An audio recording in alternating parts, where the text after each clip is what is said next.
नमस्कार साथियों, सबसे पहले मैं अपना परिचय दे दूं। मैं मनीषा, मैं 2001 बैच की उत्तर प्रदेश पुलिस सेवा में पुलिस अधिकारी हूं और वर्तमान में एडिशनल एसपी के रूप में आगरा में तैनात हूं। साथियों, जैसा कि हम सभी जानते हैं कि विवाह हमारे समाज में एक महत्वपूर्ण संस्कार है और प्रत्येक माता पिता यह चाहता है कि उनकी बेटी शिक्षित हो और शिक्षा प्राप्त करने के बाद यदि वो नौकरी करना चाहती है तो वो नौकरी करे। साथ ही वो सभी चाहते हैं कि उनकी बेटी का विवाह एक अच्छी जगह हो जाए और फिर बेटी खुशहाली के साथ अपना जीवन यापन करे। परंतु कई बार ना चाहते हुए भी कई मैट्रिमोनियल डिस्प्यूट हो जाते हैं और फिर उस लड़की को समझ में नहीं आता है कि वो किस प्रकार से अपनी शिकायत को आगे बढ़ाए, क्या एविडेंस इकट्ठे करे और उसकी शिकायत पर पुलिस के द्वारा क्या कार्रवाई हो सकती है। उसे पुलिस के सामने जाना चाहिए या सीधे कोर्ट में अपनी शिकायत दर्ज कराना चाहिए, उसे क्या करना चाहिए। तो इस वीडियो बनाने का उद्देश्य उन महिलाओं को जागरूक करना है, शिक्षित करना है और उन्हें अवेयर बनाना है कि अगर इस प्रकार से कोई उन्हें परेशानी आती है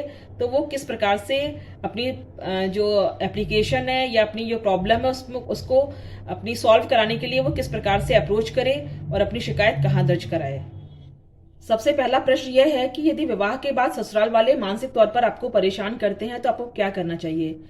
मानसिक तौर पर परेशान करने का तात्पर्य यह है कि आपको किसी भी प्रकार से आपकी बॉडी को लेकर के या आपके रंग रूप को लेकर के, आपकी वेशभूषा को लेकर के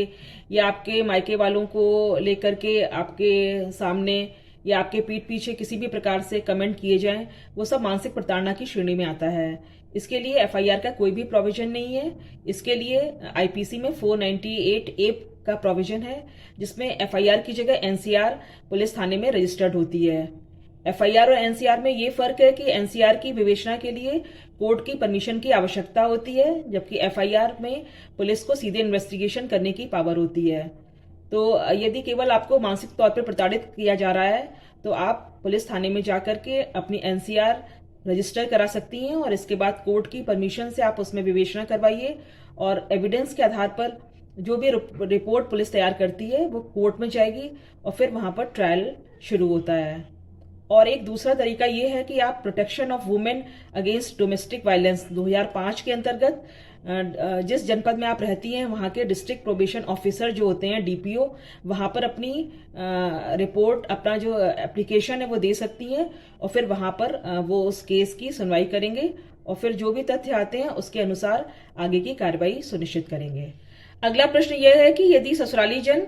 शारीरिक या मानसिक तौर पर परेशान करने के साथ साथ दहेज की भी मांग करते हैं तब क्या करना चाहिए। यदि आपके ससुराली जन आपको शारीरिक रूप से, मानसिक रूप से परेशान करते हैं, साथ ही आपको अतिरिक्त दहेज की मांग भी करते हैं। दहेज की मांग किसी भी प्रकार से हो सकती है कि यदि किसी परिवार में किसी व्यक्ति को कोई प्रोफेशनली स्टैब्लिश करने के लिए आपके घर वालों से पैसे की मांग की जाए या अन्य किसी माध्यम से आपसे पैसे की मांग की जाए तो वो दहेज की श्रेणी में आता है। इसके लिए पुलिस को एफआईआर करने की पावर होती है और आपकी एफआईआर 498 ए और 3/4 दहेज प्रतिषेध अधिनियम 1961 जो कि बाद में संशोधित 1986 में किया गया है उसके अंतर्गत पंजीकृत होती है और इसमें विवेचना करने का पावर भी पुलिस को सीधे प्राप्त होता है। लेकिन यहाँ पर यह भी स्पष्ट कर दूं कि बहुत से लोग जो हैं वो ये सोचते हैं कि हमने जैसे ही पुलिस में एफआईआर कर दी और अगला स्टेप अब ये होगा कि जिसके खिलाफ हमने एफआईआर पंजीकृत कराई है उन सबकी अरेस्टिंग होगी। तो फिर बाद में जब पुलिस की कार्रवाई होती है तो उन्हें बहुत ज्यादा इस चीज से निराशा लगती है कि हमारे केस में पुलिस ने कोई भी कार्रवाई नहीं करी। तो मैं यहाँ पर स्पष्ट कर देना चाहती हूँ कि चूंकि इस प्रकार के जो केस है उसमें माननीय सर्वोच्च न्यायालय के द्वारा भी बहुत से ऐसे निर्णय पारित किए गए हैं जिसमें उन्होंने कहा है कि सबसे पहले इस प्रकार के केस में जहां पर कोई गंभीर शारीरिक क्षति नहीं है वहां पर पहले दोनों पक्षों को बुलाकर मीडिएशन करवाना चाहिए। तो उसी को फॉलो करते हुए इस प्रकार के जो भी केस होते हैं वो सब 3 महीने के लिए मीडिएशन सेंटर में रेफर किए जाते हैं, जहां पर दोनों पक्षों को बुला करके और उनका किसी भी प्रकार से उनकी वार्ता कराई जाती है और अगर दोनों के बीच में किसी भी प्रकार से सुलह समझौते की कोई स्थिति बनती है तो वो कराने का प्रयास किया जाता है। यदि 3 महीने के बाद मान लीजिए दोनों पक्षों में से कोई एक पक्ष उपस्थित नहीं हो रहा है या अन्य किसी कारण से अगर मीडिएशन फेल हो जाता है, इसके बाद ही पुलिस इन्वेस्टिगेशन को आगे बढ़ाती है। और साथ ही चूंकि इस प्रकार के जो सेक्शंस होते हैं 3/4 दहेज अधिनियम या 498 ए, उनमें किसी भी सेक्शन में 7 वर्ष से अधिक की सजा का प्रावधान नहीं है, इसलिए उसमें गिरफ्तारी नहीं होती है किसी भी अक्यूज्ड की। उसमें केवल 41A के अंतर्गत जो आरोपी पक्ष है उसको नोटिस दी जाती है और नोटिस पे साइन करने के उपरांत जो भी एविडेंस होते हैं उसके अनुसार उसके आधार पर पुलिस चार्जशीट तैयार करती है और उसको कोर्ट में भेज देती है और फिर कोर्ट में उसका कॉग्निजेंस लेने के उपरांत उसका ट्रायल शुरू हो जाता है। तो बहुत से लोग ये सोचते हैं कि इसमें अरेस्टिंग नहीं हुई, पुलिस ने कोई कार्रवाई नहीं की, तो ऐसा सोचना गलत है। इसमें किसी भी प्रकार की अरेस्टिंग का प्रोविजन नहीं है। यदि इसमें कोई और साथ में किसी प्रकार का गंभीर चोटें हैं तो फिर उसमें मेडिकल के आधार पर कार्रवाई होती है। अब अगला प्रश्न यह है कि यदि मान लीजिए आपको आपके ससुराल में आपको बहुत अधिक परेशान किया जा रहा है, शारीरिक रूप से परेशान किया जा रहा है, मानसिक रूप से भी आप परेशान हैं, दहेज की भी मांग की जा रही है और इसी दहेज की मांग के बीच में आपके साथ गंभीर शारीरिक क्षति पहुंचाई गई है, जैसे कि आपको मान लीजिए किसी खाने के साथ आपको पॉइजन दे दिया गया हो या फिर किसी प्रकार से आपको जलाने का प्रयास किया हो या किसी भी प्रकार से चोटें हैं और उसका परीक्षण, मेडिकल परीक्षण आपने करवाया है, तो फिर ये एक गंभीर किस्म का अपराध जो है वो बन जाता है और इसमें एफआईआर में 498A 3/4 दहेज अधिनियम के साथ साथ जो भी मेडिकल के आधार पर या आपके एफआईआर के कंटेंट के आधार पर जो सेक्शन बनते हैं वो सभी सेक्शंस एफआईआर में ऐड किए जाते हैं। और मेडिकल में यदि मान लीजिए आपकी चोटें हैं, काफी गंभीर किस्म की चोटें हैं, जैसे कि अगर आपका हाथ टूट गया है या किसी प्रकार से आपके कोई फ्रैक्चर है या मान लीजिए आपके किसी भी प्रकार से जलाने के बर्न इंजरीज हैं या जब पुलिस ने डॉक्टर का बयान लिया और उसमें बताया कि उनको पॉइजनिंग की गई है, तो इस प्रकार के केस में फिर जो आरोपी पक्ष है उसकी एविडेंस के आधार पर पुलिस की विवेचना में अरेस्टिंग का प्राविधान है। इसमें जो एक्यूज्ड है, मेन एक्यूज्ड है या जिनके खिलाफ स्ट्रांग एविडेंस है उनकी अरेस्टिंग हो सकती है। बाकी और जो सेक्शंस हैं जो मैंने इससे पहले बताया वो सब सेक्शन इसमें साथ में लगेंगे और जो साक्ष्य आएगा उसके आधार पे एक्यूज्ड के खिलाफ चार्जशीट पुलिस फाइल करेगी और फिर कोर्ट में ट्रायल शुरू होगा। एक अगला प्रश्न यह है कि बहुत से लोग शिकायत लेकर के आते हैं कि हमारे साथ दहेज की मांग की जा रही है, हमें शारीरिक मानसिक रूप से परेशान किया जा रहा है, साथ ही मेरा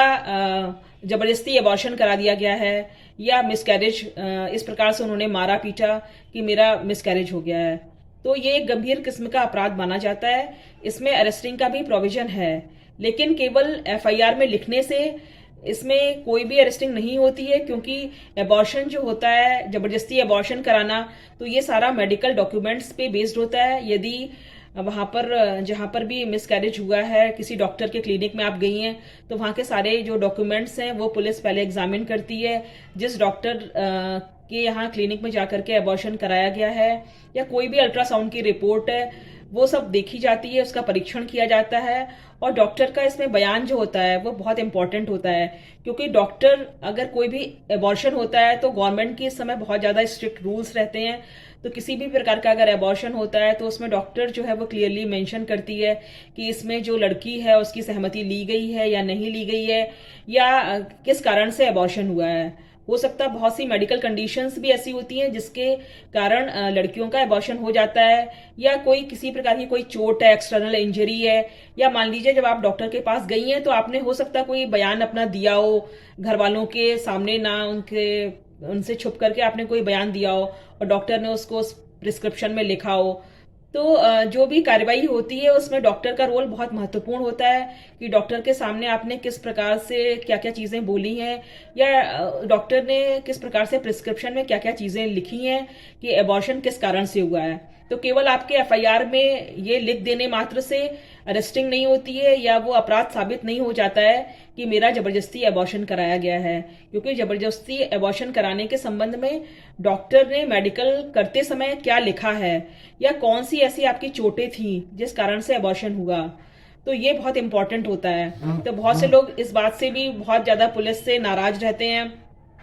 कि हमारा एबॉर्शन भी हुआ, हमने लिखवाया भी, एफआईआर में लिखवाया, बयान भी दिया, परंतु फिर भी पुलिस ने वो सेक्शन हटा दिया। तो इसमें भी ये चीज जानना अत्यंत आवश्यक है कि कोई भी चीज जो है वो सबूतों पे ही आगे बढ़ती है। अगर आपके पास जबरदस्ती एबॉर्शन कराने के संबंध में कोई पुख्ता सबूत नहीं है या डॉक्टर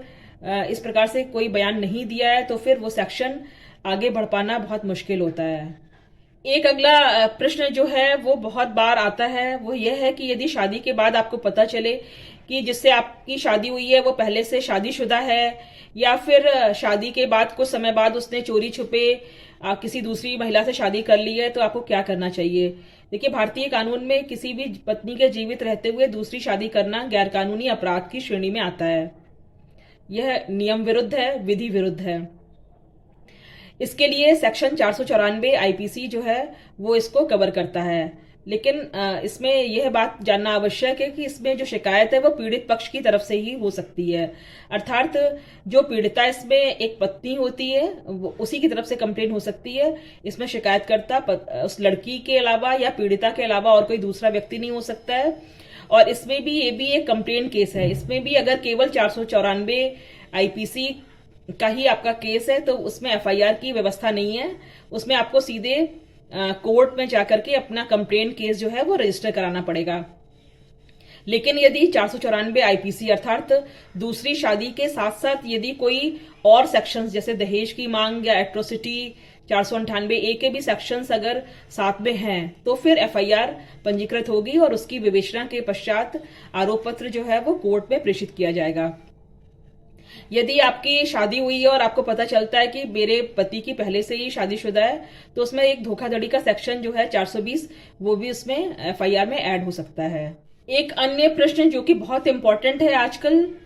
और बहुत कॉमनली पुलिस ऑफिसर्स के पास आता है वो ये है कि जैसा कि हम सभी जानते हैं कि ये सोशल मीडिया का जमाना है। आजकल हर व्यक्ति के पास स्मार्टफोन होता है जिसमें एक बहुत अच्छे कैमरा होते हैं, बहुत अच्छी मेमोरी होती है और जिसमें बहुत प्रकार के ऐसे एप्स होते हैं जिसमें आप फोटोग्राफ को मॉर्फ कर सकते हैं या किसी भी प्रकार से उसको मैनिपुलेट कर सकते हैं। तो कई बार ऐसा होता है कि पति पत्नी का झगड़ा चल रहा होता है, कोई केस वगैरह आपस में चल रहे होते हैं और उसमें पति या उसके जो परिजन होते हैं वो लड़की की इमेज को मॉर्फ करके या फिर उसकी कोई वास्तविक रूप से कुछ प्राइवेट फोटोग्राफ्स होती हैं उसको वो वायरल करने की धमकी देते हैं या वास्तविक रूप से उसको वायरल कर देते हैं। तो ऐसी स्थिति में ये एक गंभीर किस्म का अपराध होता है और इसमें जो आईपीसी के रेलिवेंट सेक्शंस हैं उसके साथ साथ इसमें ये एक आईटी एक्ट का भी मामला बनता है। तो इसमें अगर आपकी इस प्रकार से अगर आपको भी कोई प्रॉब्लम को फेस करना पड़ा हो तो आप इसमें तत्काल साइबर सेल में अपनी कंप्लेन करें और नियरेस्ट पुलिस स्टेशन जाकर के अपनी एफआईआर रजिस्टर कराएं। और यदि आपके इन्वेस्टिगेशन के दौरान पूरे प्रूफ मिलते हैं कि हाँ आपके ससुराल वालों ने इस प्रकार से आपकी फोटोग्राफ को वायरल किया है या आपकी फोटोग्राफ को मॉर्फ करके और फिर उसको इंटरनेट पर या किसी अन्य प्लेटफॉर्म पे वायरल किया है तो इसमें भी अरेस्टिंग का प्रोविजन होता है। और फिर इसमें और भी जो आपके रेलिवेंट सेक्शन है उन सबके साथ आईटी एक्ट के साथ लग करके और फिर आरोप पत्र कोर्ट में प्रेषित किया जाता है जिसके बाद आगे की कार्रवाई हो सकती है। एक प्रश्न और आता है कि जब मान लीजिए पति पत्नी का डिस्प्यूट हो गया, कई बार ऐसा होता है कि लड़की किसी अन्य शहर की रहने वाली होती है या किसी अन्य राज्य की होती है और उसका जो ससुराल है वो दूसरे राज्य में है, दूसरे शहर में है और जब डिस्प्यूट पति पत्नी का हो गया तो लड़की अक्सर अपने मायके में आकर के या कहीं और अन्य जगह रहती है जो कि उसके ससुराल वाले शहर से काफी दूर होता है। तो ऐसी स्थिति में वो शिकायत अपनी कहाँ पर करे, क्योंकि जहां पर घटना जनरल जो नियम है जो प्रोटोकॉल है उसके अनुसार जहां पर सीन ऑफ क्राइम है यानी कि जहां पर घटना घटित हुई है आपके साथ वहां पर ही सामान्यतः एफआईआर उसी थाने के जुरिस्डिक्शन में एफआईआर की जानी चाहिए। परंतु एक्सेप्शन के तौर पर महिला संबंधी अपराध जो है उनमें जो पीड़िता है वो जहां पर चाहे सरकार ने ये सहूलियत दी है महिलाओं को कि अगर आपके साथ कोई भी घटना हुई है परंतु जो कि दहेज से संबंधित है या दहेज के साथ साथ अन्य प्रकार की एट्रोसिटी से संबंधित है तो इसमें ये प्रोविजन है कि आप जहां पर चाहें वहां पर अपनी एफआईआर कर सकती हैं। अर्थात अगर आपको सहूलियत है, आप कन्वीनियंट फील कर रही हैं कि जहां पर आपकी ससुराल है वहां पर आपकी एफआईआर पंजीकृत हो तो वहां पर आपकी एफआईआर हो सकती है, या आप चाहें जहां पर आपका मायका है वहां पर भी आप इसको अपनी एफआईआर को रजिस्टर करा सकती हैं। या फिर ऐसा हो सकता है कि मान लीजिए आपने ससुराल जहां पर है वहां पर आपने एफआईआर अपनी पंजीकृत कराई और फिर बाद में आप कुछ दिनों के बाद अपने मायके में आकर रहने लगी और आपको बार बार अपने केस की पैरवी के लिए वहां पर जाना आपको सुटेबल नहीं लग रहा है तो आप एप्लीकेशन दे करके अपनी विवेचना को ट्रांसफर करवा सकती हैं। या फिर आप सीधे अपनी एफआईआर जो है वो आप जहां पर मायका आपका है, जिस जनपद में, जिस थाने में आपका मायका पड़ता है, आप सीधे वहां पर भी एफआईआर रजिस्टर करा सकती हैं। यहाँ पर महिला संबंधी अपराधों में टेरिटोरियल जुरिस्डिक्शन की कोई भी सीमा या कोई भी नियम लागू नहीं होता है। तो बहुत से लोग ये समझ नहीं पाते हैं कि हम कहाँ पर एफआईआर करें, और बहुत से लोग मजबूरी में ससुराल जहां पर होता है वहां के थाने में एफआईआर करते हैं, और फिर बार बार उनको आने जाने में अत्यंत परेशानी का सामना करना पड़ता है। तो इसलिए ये जानना भी अत्यंत आवश्यक है कि ये एक लड़की का राइट है कि जहां पर भी वो कंफर्टेबल फील करे उस थाने में, अर्थात या तो ससुराल वाले थाने में या मायके वाले थाने में, जिस जनपद में उसका मायका है वहां पर एफआईआर पंजीकृत करवा सकती है, ताकि उसको अपने केस की पैरवी करने में आसानी हो सके। साथ ही मैं सभी विक्टिम्स को ये जरूर कहना चाहूंगी कि जो भी इस प्रकार से मैट्रिमोनियल डिस्प्यूट्स जो होते हैं उसमें जो इसको फेस कर रही हैं उनको बहुत स्ट्रांग रहना पड़ेगा, क्योंकि ये सब जो केसेस हैं पुलिस में इन्वेस्टिगेशन में 3-4 महीने निकल जाते हैं, इसके बाद कोर्ट में केस पहुंचता है, फिर वहां पर कोर्ट में कॉग्निजेंस होता है, फिर इसके बाद ट्रायल शुरू होता है। तो बहुत लंबी प्रक्रिया है, तो इसमें पेशेंस बनाकर रखना बहुत आवश्यक होता है। साथ ही ये मत सोचिए कि हमने एफआईआर में बहुत सारी धाराएं लिखवाई हैं या हमने बहुत सारी चीजों को उसमें हमारे एफआईआर के कंटेंट में और फिर पुलिस ने इन्वेस्टिगेशन में ये सारी हटा दी हैं और हमारे साथ अन्याय हो गया। तो ये चीज हमें हमेशा ध्यान रखनी चाहिए कि हम कोई भी चीज अगर एफआईआर में लिखवाते हैं तो उसके साथ सपोर्टिंग एविडेंस हमारे साथ अवश्य होना चाहिए। कोर्ट में या इन्वेस्टिगेशन में इमोशंस की कोई जगह नहीं होती है।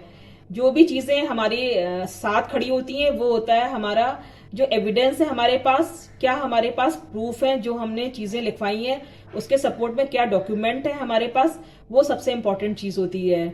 इन्वेस्टिगेशन में या कोर्ट की कार्रवाई के दौरान फैक्ट्स और एविडेंस की बहुत ज्यादा वैल्यू होती है, इमोशंस की वैल्यू इन सभी एविडेंस की तुलना में कम होती है। तो अगर आप कोई भी केस अगर आप एफआईआर रजिस्टर कराएं तो उसके सपोर्ट में जो डॉक्यूमेंट्स है उसको भी जरूर इकट्ठा करें। डॉक्यूमेंट के तौर पर आपके, जैसे कि मान लीजिए आपने दहेज का, अतिरिक्त दहेज के संबंध में कोई आपने एफआईआर पंजीकृत कराई कि हमने शादी में इतने लाख रुपए खर्च किए थे, तो उसको मान लीजिए अगर आपने बैंक में ट्रांसफर किया है तो वो आरटीजीएस के संबंध में कोई रिसिप्ट हो वो आप उसको शो करिए। या मान लीजिए कोई फोटोग्राफ है, शादी में आपने बताया कि हमने बहुत सारा कैश दिया है, तो अगर कैश आपने बैंक से, अगर फादर ने आपके या किसी रिलेटिव ने बैंक से निकाला होगा जिस दिन दिया है, तो वो आपके पास एक बैंक से निकालने के संबंध में कोई रसीद, वहां की कोई डॉक्यूमेंट होगा। या मान लीजिए डॉक्यूमेंट नहीं है तो देते समय बहुत से जब ओकेजन्स होते हैं तो फोटोग्राफ्स होती हैं, तो कोई आप फोटोज के संबंध में आप पेश कर सकें। या मान लीजिए आपने बताया कि हमने एक कार खरीदी थी, बहुत सारी ज्वेलरी दी थी,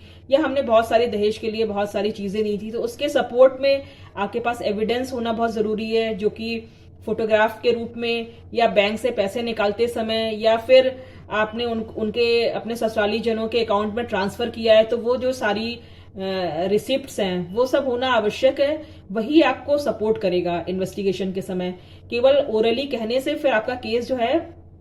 वो कमजोर हो जाता है। तो ये थे कुछ ऐसे कॉमन क्वेश्चंस जो मैट्रिमोनियल डिस्प्यूट होने की दशा में जो पीड़ित परिवार है या जो विक्टिम है उसके सामने आते हैं। तो मैंने ऐसे ही कुछ क्वेश्चंस को आंसर करने की कोशिश की है, और मैं उम्मीद करती हूँ कि आप जो हैं इससे निश्चित रूप से कुछ ना कुछ लाभान्वित अवश्य हुए होंगे। और यदि वीडियो पसंद आई हो तो वीडियो को आगे फॉरवर्ड करिए ताकि इससे और भी अधिक लोग लाभ उठा सकें। धन्यवाद।